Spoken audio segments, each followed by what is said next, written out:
નમસ્કાર, આપની સાથે હું છું પાયલ અને અત્યારે જે સ્થિતિ ગુજરાતની છે એટલે એક બાજુ દક્ષિણ ગુજરાતમાં ખૂબ વધારે વરસાદ પડી રહ્યો છે, સૌરાષ્ટ્રના દરિયાકાંઠાના વિસ્તારોમાં ખૂબ વધારે વરસાદ છે. બીજી બાજુ આપણે જ્યારે ઉત્તર ગુજરાતની વાત કરીએ, કચ્છની વાત કરીએ કે દેવભૂમિ દ્વારકા જામનગરના પટ્ટાની વાત કરીએ તો ત્યાં વરસાદ જ નથી પડી રહ્યો. એટલે એક બાજુ ખૂબ વધારે વરસાદ છે અને એક બાજુ સાવ કોરું કટ છે. આ પરિસ્થિતિની વચ્ચે જ્યારે દક્ષિણ ગુજરાતની સ્થિતિ જોઈએ તો આપણને ખબર પડે કે 48 કલાકમાં જે વરસાદ પડ્યો છે 85 વર્ષનો રેકોર્ડ તોડે એટલો બધો વરસાદ પડ્યો છે. ત્યાં પૂર જેવી પરિસ્થિતિ છે. અત્યારે આખું શહેર જે છે એ પાણીમાં છે. પણ આ કેટલા સમય સુધી આ સ્થિતિ રહેવાની છે? એક વિસ્તારમાં આટલો બધો વરસાદ, બીજી બાજુ કેમ વરસાદ નહીં? વિસ્તારથી આના ઉપર વાત કરવી છે. હવામાન નિષ્ણાંત પરેશભાઈ ગોસ્વામી આપણી સાથે જોડાઈ ગયા છે. પરેશભાઈ, આપનું ખૂબ ખૂબ સ્વાગત છે જમાવટ પર. જી નમસ્કાર.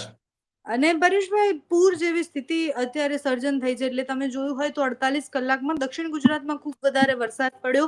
સુરત, નવસારીમાં બધી જગ્યાએ ખૂબ વધારે વરસાદ પડ્યો. કઈ સિસ્ટમ એટલી મજબૂત આવી કે શેના કારણે 48 કલાકમાં એટલો બધો વરસાદ પડી ગયો? જો પાયલબેન, આમ તો અરબ સાગરની સિસ્ટમ હતી જેને કારણે ગુજરાતમાં સાર્વત્રિક વરસાદ થયો છે. એટલે ગુજરાતના 80% વિસ્તારને તો કમસે કમ વરસાદનો લાભ મળ્યો છે.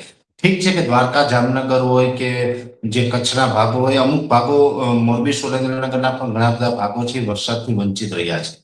છતાં પણ ગુજરાતના 80% ભાગને વરસાદનો લાભ મળ્યો. એટલે કોઈ પણ વરસાદી સિસ્ટમો તો સ્વાભાવિક છે કે ગુજરાતના 80%ને લાભ મળે એટલે બહુ કહેવાય, કેમ કે રાજ્ય વિસ્તારમાં પણ એટલું મોટું છે તો પછી અમુક 2-3 જિલ્લા તો બાકાત રહેતા હોય છે. પણ હવે જે આ સિસ્ટમ હતી અરબ સાગરની અંદર, આ સિસ્ટમ છે એ જે ઉત્તર પૂર્વ દિશામાં મૂવ કરતી હતી એટલે અમને અગાઉથી ખબર હતી. એટલે અમે લગભગ 3-4 દિવસથી મીડિયાના મારફતે અપીલ કરતા હતા કે ભાઈ દક્ષિણ ગુજરાતનો જે ભાગ છે એમાં ભારેથી અતિ ભારે વરસાદની શક્યતાઓ છે. ત્યાંથી જે વિડીયો આવે ક્યાંક ને ક્યાંક આપણે વિચલિત કરી શકે છે અને ત્યાં વધારે વરસાદ પડવાની સંભાવનાઓ છે. નીચાણવાળા વિસ્તારમાંથી લોકોએ શિફ્ટ થઈ જવા આવી પણ અમે ઘણી જગ્યાએ અપીલ કરી હતી. એટલે સ્વાભાવિક છે કે આ સિસ્ટમ આવડી મોટી હોય એટલે આ વરસાદ છે એની સંભાવનાઓ હતી. અને એમાં પણ જે ઓછા સમયની અંદર વધારે વરસાદ પડ્યો છે એટલે આ જે જળભરાવની સ્થિતિને એક પ્રકારે સુરત આખું જળબંબાકાર થયું. સુરત સિવાયના પણ ઘણા બધા વિસ્તાર છે દક્ષિણ ગુજરાતના કે ત્યાં ગઈકાલે થોડો વધારે વરસાદ પડ્યો અને હા, એટલે ત્યાં થોડીક સ્થિતિ છે એ બગડી હતી.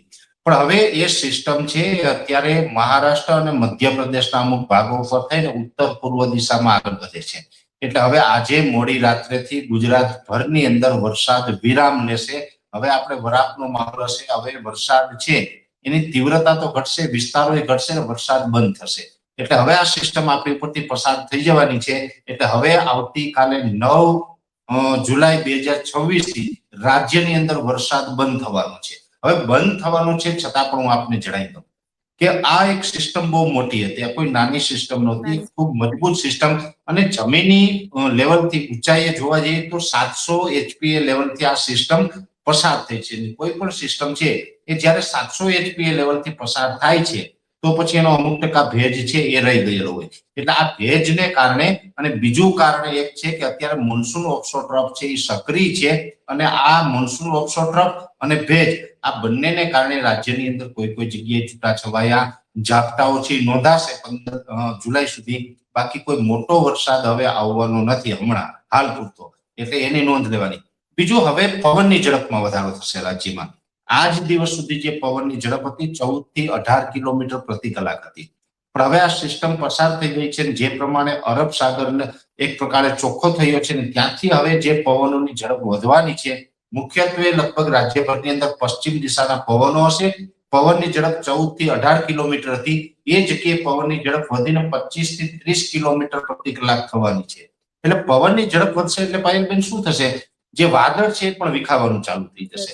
એટલે બધું એકદમ વાતાવરણ છે ચોખ્ખું થતું જશે ને હમણાં કોઈ બીજા વરસાદની શક્યતાઓ નથી જેની નોંધ લેવાની. હવે બીજું કે તો હવે આગળનો વરસાદ ક્યારે, તો આખા જુલાઈ મહિના દરમિયાનની જો પાયલબેન વાત કરવામાં આવે તો જુલાઈમાં હવે 2 રાઉન્ડ વરસાદ આવવાના છે. 2 રાઉન્ડની અંદર એક રાઉન્ડ હશે એ 15 થી 20 જુલાઈ દરમિયાન હશે.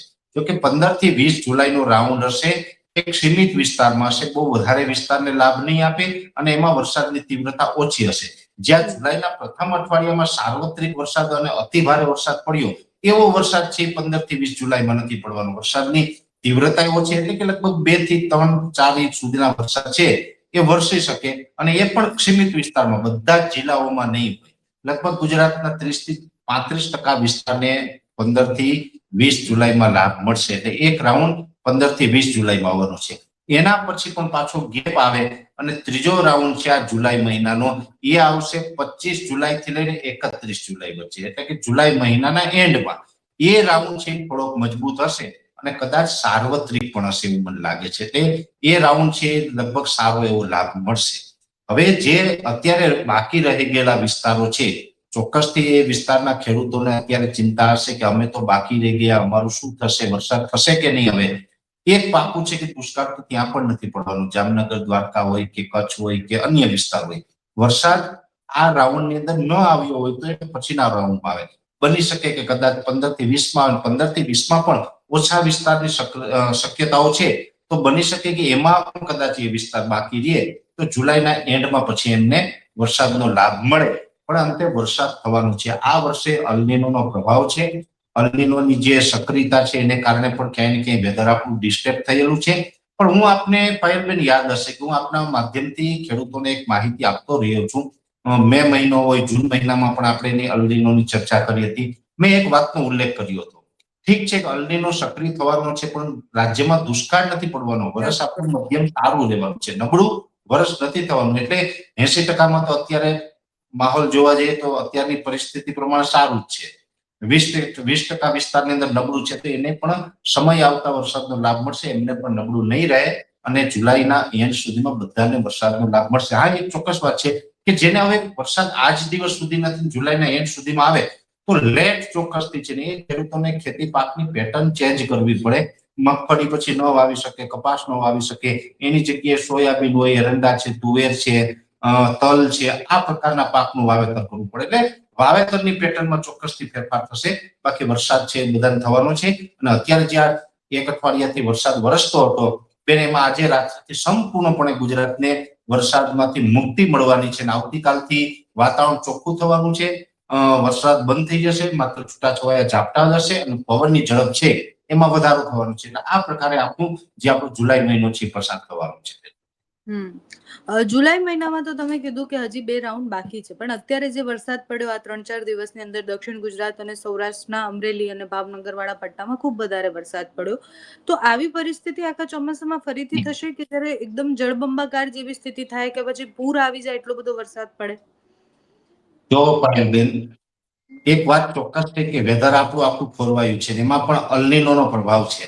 અલ્નીનોનો પ્રભાવ હોય ત્યારે આ પરિસ્થિતિનું નિર્માણ થવું એ સામાન્ય બાબત છે કે જ્યાં ન પડે ત્યાં બિલકુલ ન પડે અને પડે ત્યાં ધોધમાર પડી જાય. આ પરિસ્થિતિ રહેવાની, કેમ કે દરિયાઈ સપાટી જ્યારે ગરમ થાય છે અને એની ઇફેક્ટો પડતી હોય તો ઘણી વખત એકદમ તીવ્ર સાયક્લોન પણ બની જતા હોય છે. વાવાઝોડા પણ અલ્નીનો દરમિયાન વધારે વધારે બનતા હોય છે. અને વાવાઝોડા ન બને, જો આપણો જે અરબ સાગર કે બંગાળની ખાડી છે એનું તાપમાન નોર્મલ આસપાસ હોય છતાં પણ અલ્નીનોની ઇફેક્ટ હોય એટલે સિસ્ટમ થોડીક સ્ટ્રોંગ બની જાય. સિસ્ટમ કદાચ કહી શકાય કે આઉટર ક્લાઉડ છે એ 400 કિલોમીટર કરતા પણ ઓછા વિસ્તારમાં ફેલાયેલા હોય છતાં પણ એ સિસ્ટમ અતિ સ્ટ્રોંગ બનીને વેલમાર્ક લો પ્રેશર કે ડિપ્રેશન સુધી પહોંચે અને એ સિસ્ટમ ધીમી ગતિએ ચાલે તો પછી સ્વાભાવિક રીતે જે ગઈકાલે સુરતની જે હાલત થઈ એ હાલત થવાની હોય. મને તો એવું લાગે છે બેન કે આ ચોમાસા દરમિયાન આનાથી પણ કદાચ ખરાબ પરિસ્થિતિ એક વખત થઈ શકે ને એ કદાચ સમય હશે. અત્યારથી જો હું મારા અનુભવ પ્રમાણે કહું છું અત્યારે તો એમાં થોડો ઘણો ફેરફાર થઈ શકે, પણ લગભગ 26 ઓગસ્ટ થી લઈ અને 6 સપ્ટેમ્બરનું જે સેશન હશે, હું ભૂતકાળમાં પણ આ વાત કરી ચૂક્યો છું, આજે ફરીથી રિપીટ કરું છું. 26 ઓગસ્ટ થી લઈને 6 સપ્ટેમ્બર આ જે 10-11 દિવસનું જે સમયગાળો હશે એ સમયગાળા દરમિયાન ફરીથી એક વખત અતિવૃષ્ટિના માહોલ જોવા મળે તેવી શક્યતાઓ છે. ને એ અતિવૃષ્ટિ પણ યા તો સૌરાષ્ટ્રના દરિયાઈ કાંઠાના જિલ્લામાં હશે યા તો પછી દક્ષિણ ગુજરાતમાં હશે અરબ સાગરને લગતા વિસ્તારોમાં. અરબ સાગરનું જે આ વર્ષનું જે આખું પરફોર્મન્સ છે એ અલગ રહેવાનું છે. કેમ કે આપણે આમ જોવા જઈએ તો નસીબદાર છે પાયલબેન. અલ્નીનોના પ્રભાવને કારણે ભારત દેશના અન્ય રાજ્યોમાં તો ઘણું બધું નબળું રહેવાનું છે, પણ આપણે આઈડી એટલે કે ઇન્ડિયન ઓશન ડિપોલ છે, હિન્દ મહાસાગરનો જે આપણે લાભ મળે એને કારણે અરબ સાગરને કાંઠે આવેલા 5 રાજ્ય છે, ગુજરાત, મહારાષ્ટ્ર, કોંકણ, ગોવા, કર્ણાટક અને કેરળ, આમાં તો ચોમાસું મધ્યમ રહેવાનું છે. એટલે અરબ સાગર વધારે સક્રિય રહેશે તો અરબ સાગરની જ કદાચ સિસ્ટમ હશે ને અરબ સાગરની સિસ્ટમ છે એ 26 ઓગસ્ટ થી 6 સપ્ટેમ્બરમાં ફરીથી પાછી અતિવૃષ્ટિ પણ લઈને આવે તેવી શક્યતાઓ અત્યારે માનીએ છીએ. પરેશભાઈ, કચ્છ અને ઉત્તર ગુજરાતનો વારો ક્યારે આવશે? કારણ કે આપણે જ્યારે હવામાન વિભાગનું આપણે મોન્સૂનનો આખો ટ્રેક જોઈએ તો આપણને ખબર પડે કે હજુ સુધી ત્યાં તો વરસાદ બતાવી જ નથી રહ્યા. એટલે રાજસ્થાનનો અમુક ભાગ અને ઉત્તર ગુજરાત અને કચ્છના ભાગમાં વરસાદ હજી સુધી પહોંચ્યો જ નથી. રાજસ્થાન છે પણ વિસ્તારની દ્રષ્ટિએ મોટું રાજ્ય છે એટલે એના અમુક વિસ્તારમાં તો સારો વરસાદ પડ્યો પણ છે પણ મોટા ભાગના રાજસ્થાનના વિસ્તાર બાકી છે, વરસાદથી વંચિત છે. અને હજુ પણ મેં આપને જણાવ્યું કે જે 15 થી 20 જુલાઈ વચ્ચે જે રાઉન્ડ આવવાનો છે એક સીમિત વિસ્તારમાં છે. કદાચ એ રાઉન્ડમાં પણ દ્વારકા, જામનગર હોય કે કચ્છ હોય એને વરસાદનો લાભ ન મળે આવી શક્યતાઓ તો ચોક્કસથી છે. પછી જો એને દ્વારકાધીશની કૃપા થઈને વરસાદનો લાભ મળે તો આપણે રાજી છીએ, આપણે તો આનંદ થાય કેમ કે ખેડૂતનું ભલું થતું હોય તો આપણે આનંદ છે. વરસાદ આપણા હાથમાં તો છે નહીં, આપણે તો માત્ર પ્રિડિક્શન કરીને માહિતી આપી શકીએ છીએ. પણ હું એમ માનું કે એમાં પણ શક્યતા ઘણી ઓછી મનાય. પણ જે જુલાઈના છેલ્લા દિવસોમાં એટલે કે 25 થી 31 જુલાઈનું સેશન હશે એમાં કદાચ એને પછી બાકાત નહીં રાખે ને એમાં કદાચ વરસાદ આવી જાય એવી શક્યતા ચોક્કસથી મને અત્યારે લાગે છે. છેલ્લો સવાલ છે પરેશભાઈ કે આ બદલાતી પેટર્નના કારણો શું છે? એટલે અલ નીનો સિવાય પણ એવી કઈ સ્થિતિ બંગાળની ખાડી અને અરબી સમુદ્રમાં બની રહી છે જેના કારણે ચોમાસાની આખી આપણે જે પેટર્ન જોઈએ કે પછી જે રીતના ચોમાસું એકદમથી પહેલા ધીરે ધીરે આવ્યું એના પછી એકદમ ફૂલ વરસાદ પડ્યો, અત્યારે 2 દિવસમાં 18 ઇંચ વરસાદ પડી જાય છે. તો આ બદલાતી સ્થિતિના કારણો કયા કયા છે? જો કે બદલાતી જતી સ્થિતિના કારણો મહત્વનું તાપમાન હોય છે. આમ જોવા જઈએ તો ગયા શિયાળા દરમિયાન પણ આપણે તાપમાન છે જેટલું નીચું જવું જોઈએ એટલું નીચું ન ગયું. અને જે ઉત્તર ગોળાર્ધમાં જે બરફ વર્ષા થતી હોય, જે આપણા પહાડી પ્રદેશો છે, જમ્મુ કાશ્મીર હોય કે હિમાચલના વિસ્તાર હોય, અરુણાચલ પ્રદેશના વિસ્તાર હોય, ઉત્તરાખંડ હોય, આ તમામ વિસ્તારોમાં જે બરફ વર્ષા થવી જોઈએ 32% બરફ વર્ષા ઓછી થઈ છે આ વર્ષે ગયા શિયાળાની અંદર. એટલે એ પણ આપણે જોવા જઈએ તો ત્યારથી પણ તાપમાન ઊંચું જવાનું ચાલુ થયું હતું. સામાન્ય રીતે સિમલા, મનાલી છે આમ તો ઠંડા પ્રદેશ ગણવામાં આવે છે. આ વર્ષે ત્યાં પણ ઉનાળા દરમિયાન તાપમાને એક નવો રેકોર્ડ બનાવ્યો છે. એટલે આ જે વધતું જતું તાપમાન છે એ તાપમાનને કારણે જે દરિયાઈ પાણી છે ગરમ થાય છે. જો પ્રશાંત મહાસાગરનું તાપમાન ઊંચું ગયું તો અલનીનો આપણે જેને કહીએ છીએ, અને અલનીનો સક્રિય થાય એટલે સ્વાભાવિક રીતે પવનની દિશાઓ બદલાય છે અને વરસાદની સિસ્ટમો ઉપર એ અસર કરે છે. એટલે તાપમાન છે ને એ આ જે આખી બદલાતી જતી પરિસ્થિતિમાં વધારે મહત્વનો ભાગ ભજવતું હોય છે. અને તાપમાન ઊંચા જવા પાછળ પણ આમ જોવા જઈએ તો વર્ષોથી એક પેટર્ન ચાલે છે અલનીની કે 2 થી 5 વર્ષે કે વધીને 7 વર્ષની અંદર એક વખત અલનીનો સક્રિય થાય. પણ આ વર્ષે સક્રિય તો થશે પણ થોડોક વધારે સ્ટ્રોંગ થશે, સુપર અલનીનો થશે. એટલે અત્યારથી જ 2.5 ડિગ્રી તાપમાન ઊંચું ગયું છે. એટલે આ નોર્મલ કરતા તો સ્ટ્રોંગ અલનીનો અત્યારે પણ કહી શકાય. તો આની પાછળ આમ જોવા જઈએ તો આ એક નોર્મલ કન્ડિશન તો છે પણ હવે વૃક્ષોની ઘટતી જતી સંખ્યા સાથે જે જોવા જઈએ તો આપણું જે પોલ્યુશન છે એ પણ ક્યાંય ને ક્યાંય આમાં એનો પણ રોલ રહેલો છે. અને સાથે જે વધારે પડતા જમીનોમાં કેમિકલ નાખવામાં આવે છે આ કેમિકલને કારણે જમીન છે એમાં પણ ભેજનું પ્રમાણ ઘટતું જાય છે. જો કોઈ પણ જમીનની અંદર ભેજનું પ્રમાણ ઘટે છે તો સ્વાભાવિક રીતે એ જમીન છે એ વધારે ગરમ થાય છે. અને ગરમ થાય છે તો એ પણ આપણું આખું વાયુમંડળની અંદર જે બનતી જે હવાની જે ગતિવિધિ હોય અને ભેજની ગતિવિધિ હોય એના ઉપર એ વિક્ષેપ પાડે છે. એટલે અનેક કારણો એવા છે જેને કારણે સમુદ્રી તાપમાન વધી રહ્યા છે અને એને કારણે વરસાદની આખી જે સિસ્ટમ છે એ ખોરવાઈ રહી છે. અલનીનો પણ આ વર્ષે સક્રિય થઈ રહ્યું છે. આ તમામ પરિબળો છે એ આની અંદર જવાબદાર છે. આપણું પર્યાવરણ જો આપણે વ્યવસ્થિત રાખવું હોય તો વધુમાં વધુ આપણી પાસે વૃક્ષ હોવા જોઈએ. આ પૃથ્વી ઉપર જેટલા લોકો વસે છે વૈજ્ઞાનિક નિયમ પ્રમાણે પ્રતિ વ્યક્તિ 16 વૃક્ષ હોય તો આપણું પર્યાવરણ છે એનું બેલેન્સ રહે છે. જો આપણે વિશ્વભરની તો વાત અલગ, પણ આપણે જયારે ગુજરાતમાં પાયલબેન વાત કરીએ છીએ, ગુજરાતની ચિંતા કરતા હોય તો ગુજરાતની અંદર માત્ર 2 જિલ્લા એવા છે કે ત્યાં પ્રતિ વ્યક્તિ 16 વૃક્ષ છે. એક છે ગાંધીનગર જિલ્લો, તમને જાણીને થોડુંક તાજુબ થશે. ગીર સોમનાથ જિલ્લો છે ને તેમાં સાસણગીર થી લઈને બધું જંગલ આવે છતાં પણ એ પ્રતિ વ્યક્તિ 16 વૃક્ષ નથી ધરાવતું. જ્યારે ગાંધીનગર જિલ્લો છે એ પ્રતિ વ્યક્તિ 16 વૃક્ષ ધરાવે અને બીજો છે ડાંગ જિલ્લો. આ 2 જિલ્લા એવા છે કે જેની અંદર પર્યાવરણને બેલેન્સ રાખવા માટેના વૃક્ષો પૂરતા છે. આ બંને જિલ્લામાં જે છે અન્ય જિલ્લાની અંદર આટલા વૃક્ષ જો લગાવવામાં આવે તો આવનારા દિવસમાં આપણું પર્યાવરણ છે થોડુંક સુધરે. અને આ માત્ર ગુજરાતની વાત નથી, આ તો ઓલ ઓવર ભારત અને ઓલ ઓવર વિશ્વ એ કરવાની જરૂર છે. વૃક્ષ વગર તો બિલકુલ આપણું પર્યાવરણ છે એ સલામત રહેવાનું નથી. અને હવે એમાં પણ વૃક્ષો ઘટતા જાય છે અને સામે સામે જે બીજા પરિબળો છે પોલ્યુશન ફેલાવવાના, એમાં વધારો થતો જાય છે. ફેક્ટરીઓ હોય, વ્હીકલો હોય વગેરે. તો એને કારણે આપણું પર્યાવરણ અનબેલેન્સ થઈ રહ્યું છે. પણ એ બધી લાંબા ગાળાની પ્રોસેસ છે. આજે વૃક્ષ લગાવીએ તો એ આપણી પેઢીને કામ નથી લાગવાનું. એ વૃક્ષ મોટું થશે અને એ પર્યાવરણ ઉપર એની પોઝિટિવ અસર પડશે ત્યાં સુધીમાં તો એક પેઢી જતી રહેશે. એટલે આવનારી પેઢીને જો આપણે લાભ આપવો હોય તો અત્યારથી આપણે કમસે કમ વૃક્ષો લગાડવાનું ચાલુ કરી દેવું.